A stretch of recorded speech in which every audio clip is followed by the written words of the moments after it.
Сәбит мырза, қайырлы күн. Жалпы өзіңіз білетін шығарсыз, бүгін автонесиеге өтініш қабылдау басталды. Сағат 10:00-де автонесие KZ деген сайтта. Бірақ енді өзіңізде көрген шығарсыз, сайттарда, жан-жақта әлеуметтік желіде жазып жатыр. Қаншама қазақстандық шағымданып жатыр. Сайт мүлдем дұрыс жұмыс істемеді, өтініш бере алмадық деген сияқты. Тіпті өтініш берген күннің өзінде соңғы этапына келген кезде ошибка деген шығып жатты деп. Тіпті кейбіреулері бұл жерде алдын ала сатып алынған өтінімдер дегенде пікір айтып жатқандар бар. Жалпы айтыңызшы, осы нәрсе сайт жасаушылардың қателігі деп ойлайсыз ба, әлде бұл жерде де бір жемқорлықтың иісі сезіледі ме?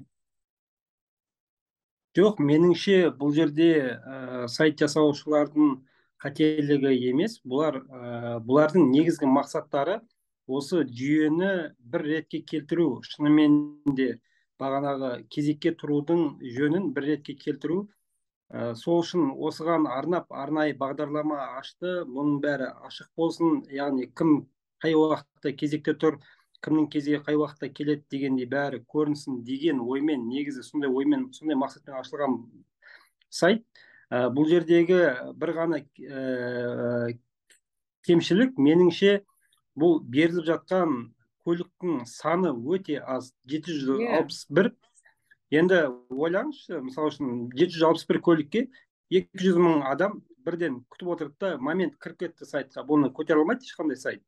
Енді сайт көтере алған күннің өзінде де ол шынымен де 200 мың адам, мүмкін 150 мың адам шығар, мүмкін 100 мың адам шығар. Яғни өте көп адам бір мезгілде кезекке тұрды. Оның ішінде 18 секундтан асып кеткендер кіре алмай қалды деп жатыр ғой. Мен бұған да сенемін. Мүмкін шынымен 15 секундтың ішінде жұмысын бітірген адам, кезекке тұра алған адам тұрған шығар. Бұл жердегі айта кететін нәрсе, меніңше, берілген бағана 4% көліктің саны өте аз. Ол өте аз. Болмашы андай бір жем шашып болған сияқты болды да. Екіншіден, шынымен көлікке мұқтаж халық көп.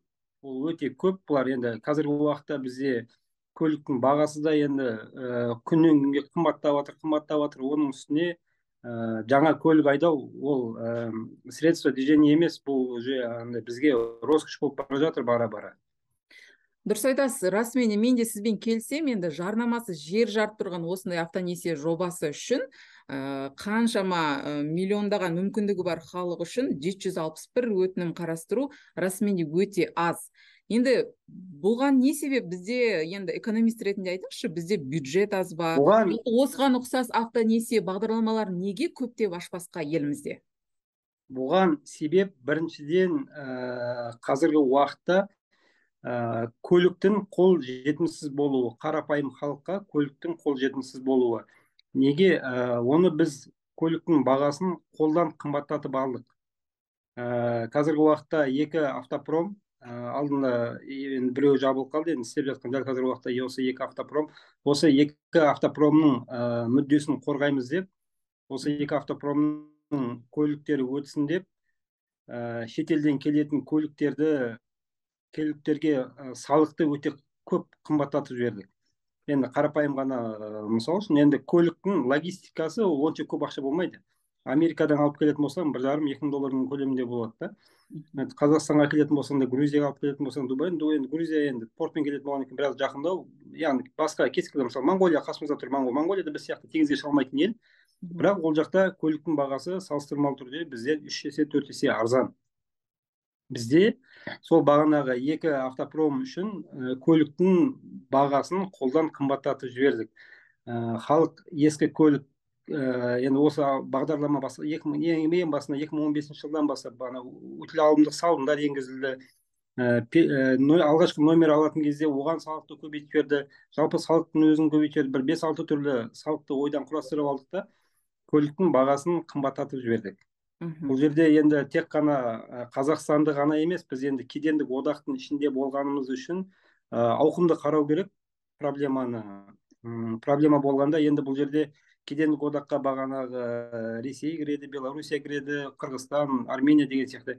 Яғни бізде осы бір одақтың ішінде болғанымыз үшін біз өзіміздің қалауымызбен көліктің несінде салығын да азайта алмаймыз, түсіре алмаймыз. Яғни бізге көліктер арзан көліктер топырлап кіріп кететін болса, ол көліктер ертең барып Ресейге кіріп кетеді дегендей.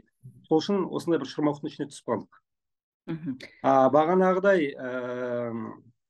бағанағы расында да шынымен 761 деген оның өзі аз енді.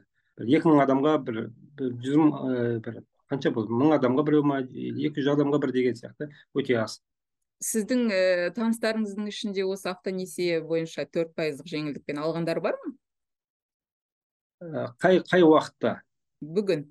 Қашанға? Өтініш жіберіп бүгін алған жоқ, бірақ бір-екі өтініштерді байқап қалдым. Өтініш қабылданды дегенде өтініштер бар екен, оны байқап қалдым. Соған қарағанда расымен де енді ол жерде тағы да ештеңе айта алмайсыздар. Білесіз ба, бұған дейін бізде тұрғын үй бағдарламасына байланысты да осындай өтініштер болатын. Осындай мынандай күні өтініш қабылдаймыз дейді, адамдардың бәрі жаппай кіреді. Кіргеннен кейін барып сайт істемей қалатын. Ана массаны көтере алмай қалды деп та. Бірақ сіз білесіз ба, енді осы сценарий болған. Енді қараңызшы, енді үйдің бағасы көліктен неше есе қымбат. Үй енді қымбат болғаннан кейін енді көлік үйге қарағанда салыстырмалы түрде арзан. Оның ішінде 4% дегені аз болғандықтан халықтың саны үйге қарағанда 5 есе 10 есе көп болуы мүмкін. Көлік аламын деп кезекке тұрып сайтқа тіркеліп сол бағанағы нені күтіп тұрған халықтың өзі. Бірақ енді бұл жерде енді кім біледі, енді ондай бір жемқорлық бір нәрсе деп ойламаймын. Расында да мүмкін көп халық бірден кіріп кеткен кезде мүмкін сайт істемей қалды ма. Бірақ алғандар да бар екен арасынан. Бұл бағдарламада тағы бір енді кішкене түсінбейтін нәрсе, сенің табысыңа қарамайды.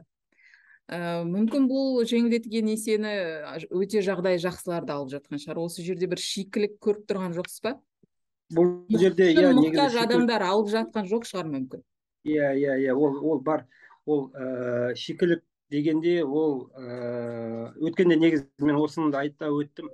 Бұл бағдарламаны нақты негізі біліп алуымыз керек еді. Бұл әлеуметтік аз қамтылған отбасыларға арналған бағдарлама ма, әлде отандық автопромды қолдау үшін арналған бағдарлама ма? Егер әлеуметтік аз қамтылған отбасылар үшін арналған бағдарлама болатын болса, расында да әр адамның статусына қарау керек еді. Көп балалы отбасы ма, ол адамның көлігі бар ма, жоқ па? Мүмкін бүгінгі бағдарламада бір адамның 10 көлігі бар делік, ондай да адамдар бар. Мүмкін 5 көлігі бар, 5 джипі бар дейік. Бірақ ол адамда алдыда 4% беріп жатқан ақша ғой, әйтеуір. 4% деген ол біздегі инфляциямен, 20%-дан астам инфляциямен тегін беріп жатқан дегенсе де болады, енді өте аз. Мүмкін ол да адамда келді да, ол адамда кезекке тұрды. Мүмкін ол адам өтіп кетті. Аяқтан шынымен де мұқтаж адам, мемлекеттің көмегіне мұқтаж адам, көлік ала алмай жүрген адам, ала алмай қалды дегенде ғой.